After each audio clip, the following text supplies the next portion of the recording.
Good morning, everyone. This OSU caste system is practiced only in IGBOLAND and India. There is no other record of any other place, anywhere in the whole wide world where it is being practiced. I hope you know that. Do you know this OSU issue can separate any person, any Igbo person from another, even till death? Even till death. It might also interest you to know that it can destroy the most powerful marital relationship, no matter how far you might have gone with it. These are some of the things caused by being termed as OSU or being called one. Hello everyone, Ogu Emmanuel is my name. If you are new in this channel, you are highly welcome. And a special thanks to all my returning subscribers and my esteemed viewers as well. What is OSU in IGBOLAND? OSU is an ancient caste system practiced in IGBOLAND that goes, as far back as the time of slavery. It is an age-long system that discourages, the coming together of people. It doesn't encourage any social interaction. The interaction between the Wadialas, those who claim to be the freeborns, or those who claim that they are of superior class in IGBOLAND. So the OSU, that is the outcast, or the ones they see as the inferior class of people in IGBOLAND.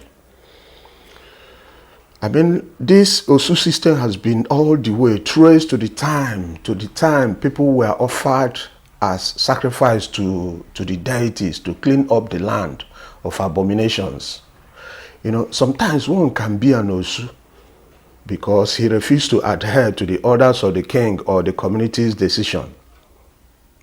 This particular caste system is only practiced in IGBOLAND and in India, and no other country, no other place again in the whole world where it is being practiced.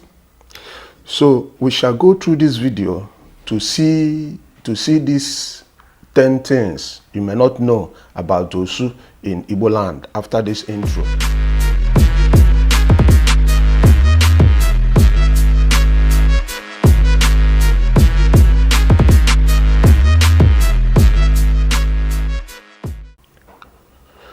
No intermarriages. Marriages to the OSU people are not in any way condoned. It is not accepted in any way in IGBOLAND. You don't even try it. You don't even go there. So as Wadiala, the freeborn will not try it. Because nobody, no freeborn, no Wadiala can give you any kind of blessing for that move that they consider unholy. Nobody will give you any support. So a lot of Igbo people today, all those self-acclaimed Wadialas, like some of their reverend fathers, the pastors, the community and clan heads and leaders in IGBOLAND, we today will preach for this system. They always preach for this system to be abolished publicly, and to their congregation also, they will still preach there that it is not good, that it should be abolished. But anytime their own people, their own children wants to involve themselves about marriage, you will see them secretly, they start to dig beyond reasoning to be sure their to be sure that their own daughters and sons are not going into any relationship with an OSU person. Is this not hypocrisy? They will not allow any of their boys to go into any relationship with the OSU person because they see it as a kind of lines, or a kind of line that can never meet. There's a lot of pretension embedded in this particular topic. The topic that I'm handling today is one of the most dreaded topic in Igbo land. It's not something that you can stand up and speak about anyhow. It's very dreaded, most feared topic, because you don't even know whom you are discussing it with. That's why I say that it is the most dreaded topic in Igbo land. You know, so they advocate about it publicly and then reject it privately because they are dodging the invasion of OSU in their families and their lineages.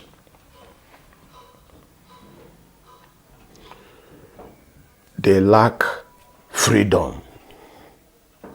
The OSU system is the worst form of slavery because unlike slaves who can regain their freedom, the OSUs are seriously bound to this social class throughout their lifetime. They're not going anywhere. They are from time to time subjected to many forms of insults, abuse, discrimination by fellow Igbo men. This is a problem caused by Igbo man for a fellow Igbo man. The OSUs are not even allowed to associate.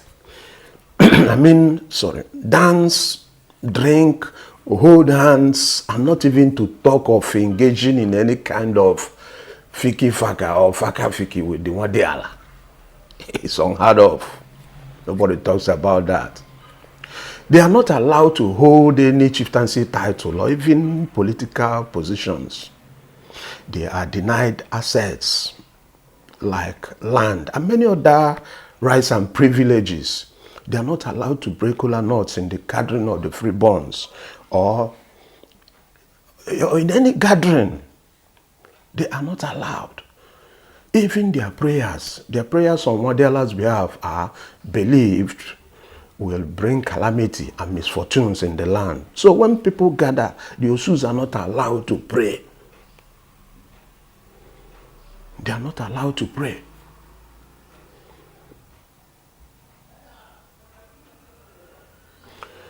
For protection, back in the olden days, when sometimes,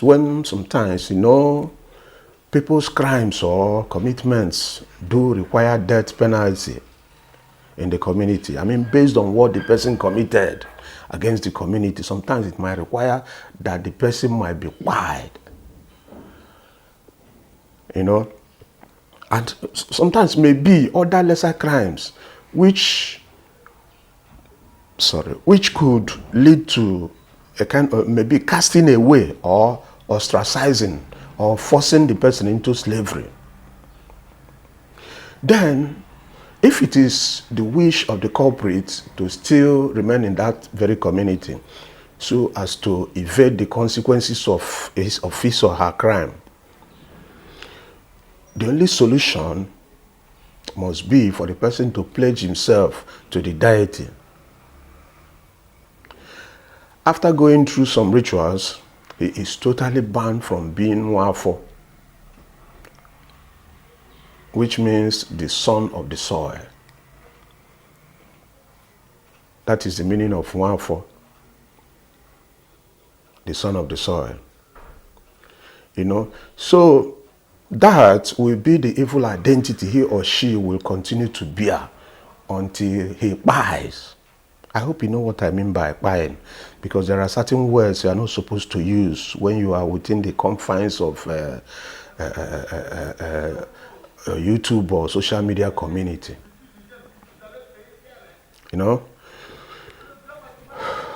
This one, community tradition. There are so many other ways in which Wadiala can also become an Osu. For example, there are some communities that we are privileged to have more than one stream.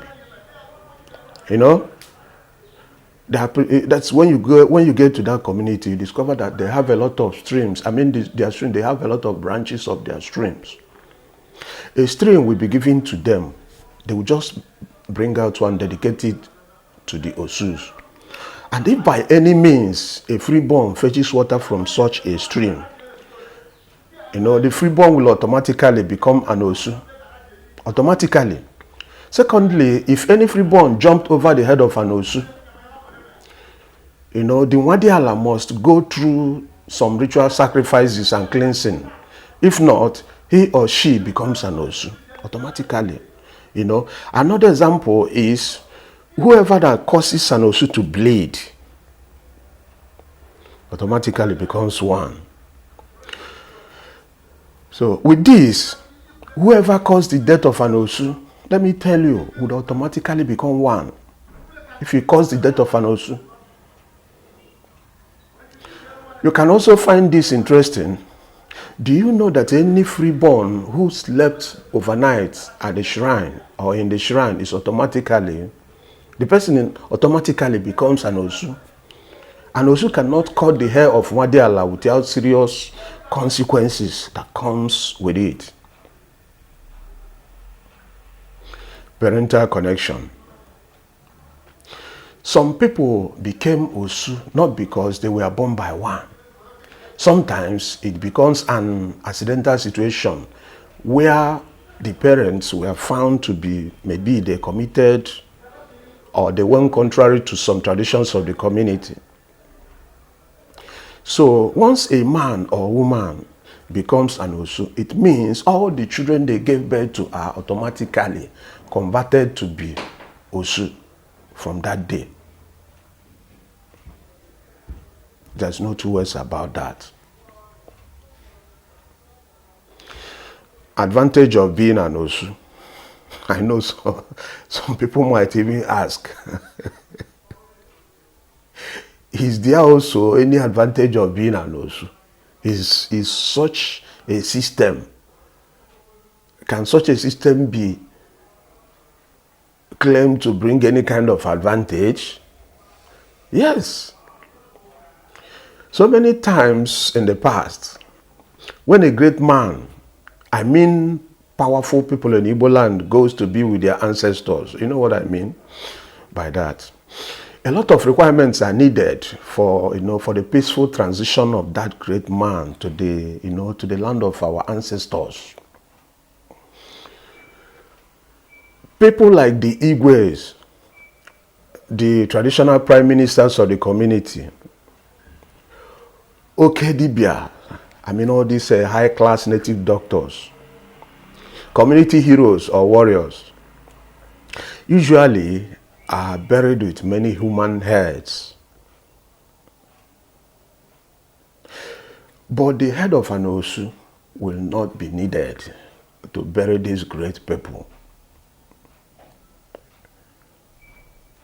An Osu head is seen as impure,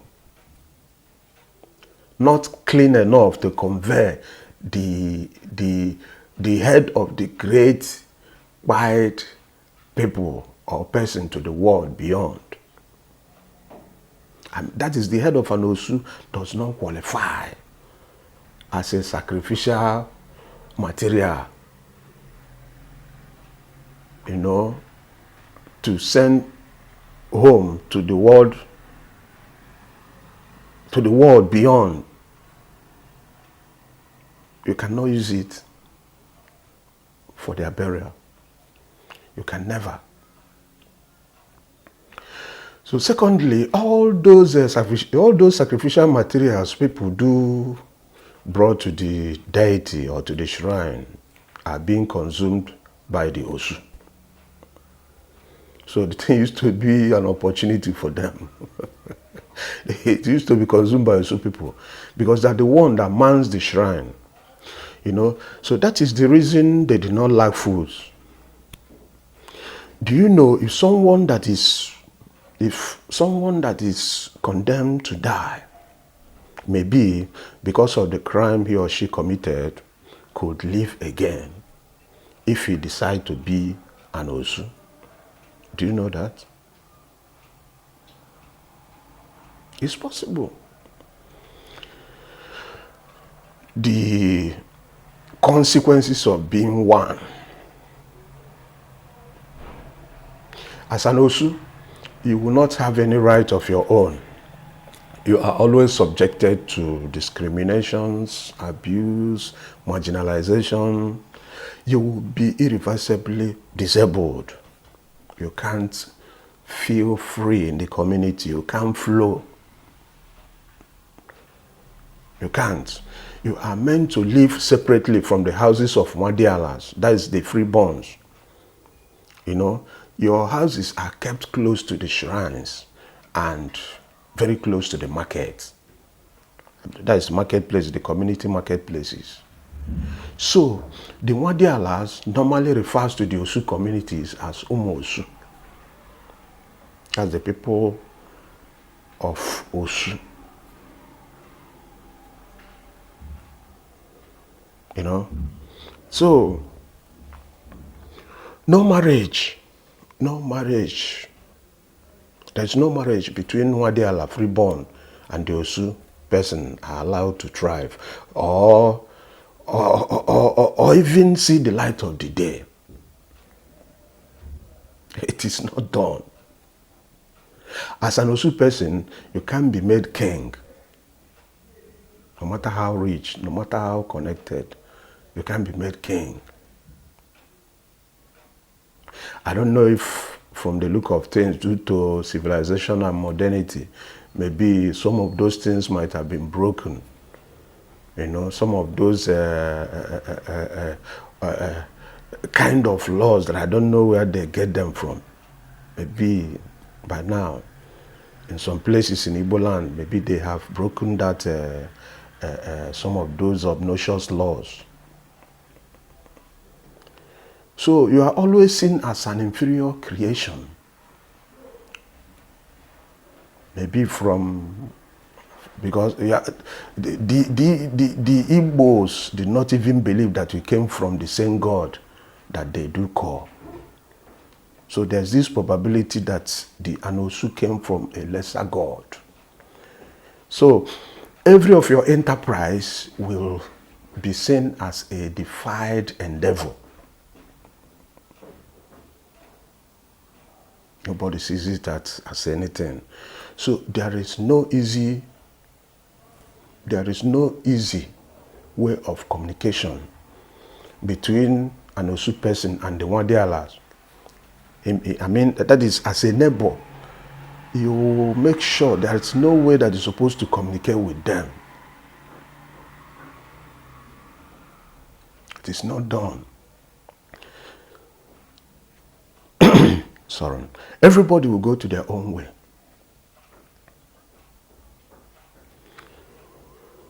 Where the system is hinged. This system is hinged on religion, supernaturalism, and theism. The Igbos are very religious and theistic. They still, even till this day, believe there will be serious consequences for associating with people who is suspected to be unclean, untouchable, or people sacrifice, or someone sacrificed to the gods for whatever reasons. You know, so there are some views that came from different parts of IGBOLAND, you know, regarding Mwadiala marrying an Osu. The Igbo people believes that if Mwadiala marries an Osu, the Osu will taint the Mwadiala's lineage, and the lineage will also inherit the status of Osu, which means the freeborn and his future posterity will automatically become an Osu. There is another belief that if a freeborn marries an Osu, the union will invite calamity upon him and his household. That is the household of the Mwadiala for marrying an Osu. These are reasons why many families in Igbo land, drag or fight so hard that their sons or daughters do not fall into the hand of an Osu person or an Osu family, because it is perceived that one act of this inordinate decision is enough to affect each and every member of that family or their lineage.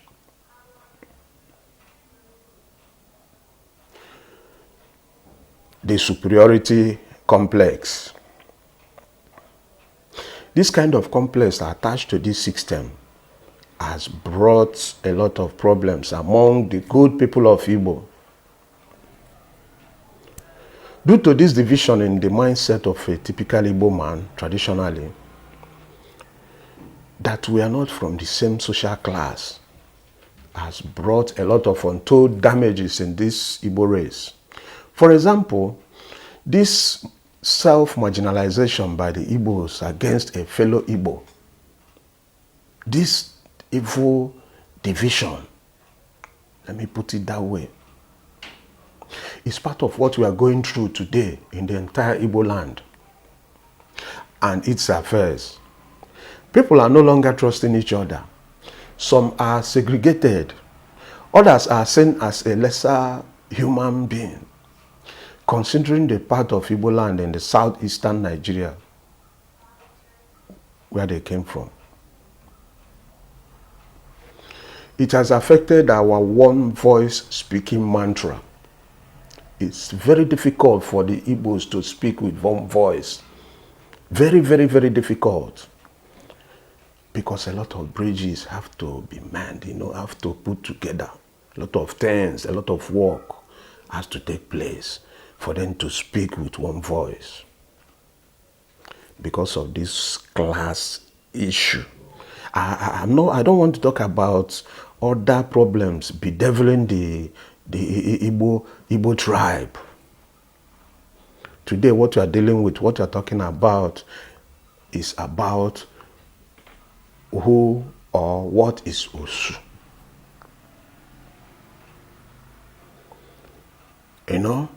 So there is no free man, there is no freeborn in Igbo land that will allow an Osu to spearhead any kind of project that will be involved with.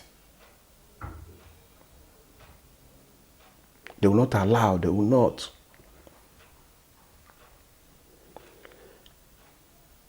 That is, they wouldn't want the Osu to be part of that project, to head the project. They would prefer to indirectly lord it over to the Igbos perceived to be of Osu stock.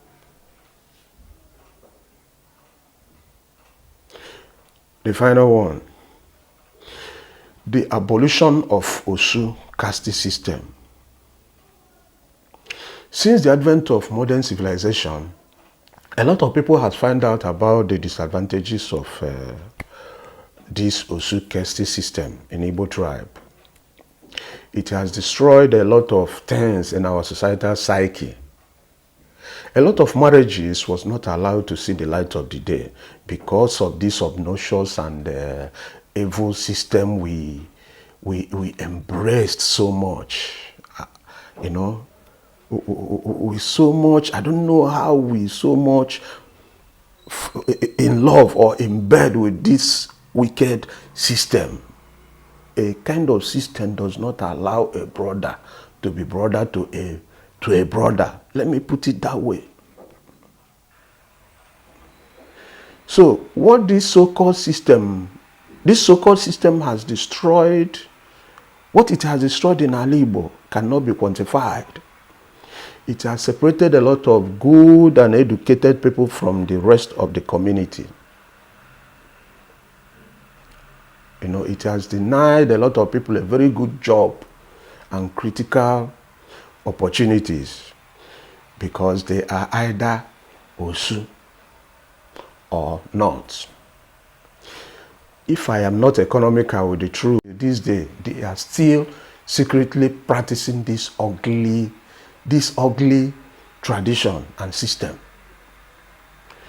But personally, my very self, I can't place the reason most of these practices are. I don't know where they are coming from. I don't know where they came from. And I don't know why up till this day we are still embracing it. But the truth is that most of those people upholding this system are, some of them are our self-proclaimed Igbo born-again set of people. You know, people that should supposed to help remove hatred, segregation, marginalization, and every other societal vices in the land. They are the people secretly who continues to propagate it up till now. It is not good. I mean those Igbos who always claim of their partnership with God Almighty, those holier than thou set of Igbo people. Please, I don't care what I am. I don't care. I don't care about this evil label our ancestors placed on some of us. We are all good people. We are all good Igbo people from this Igbo land, blessed by God. We are all one. So personally, I support the abolition of this wicked caste system. It should be stopped in Igbo land so that Igbo race will move forward, so that Igbo race will come together as one, so that they can remove all these evil, satanic and wicked labels placed on us. That is part of what is giving us headache today in the society in Igbo land. You know, I support what is written in the scripture concerning this kind of attitude in the book of, in Acts chapter 10, verse 15. What I have made clean, nobody should call unclean. Thus says the Lord. That is why people like late Dr. Sam Bakwe of old Imo State, you know, during his tenure, he has abolished this wickedness from Igbo man to a fellow Igbo man, so as to free the affected people from stigmatization in Igbo land. Ndi Igbo, please, biko, do. Stop this stigmatization and division against a fellow Igbo. We are all one under God. Please go to our comment section. Let us know what you think about this video. And do not forget to subscribe to my YouTube channel. Click like on my Facebook page. Ring the notification bell. And do not forget to share this video. It will help your next viewing experience to this channel. Share this video if you don't support this OSU system in Igbo land. Share this video if you are against evil tradition in the land. You might change situations. Bye-bye.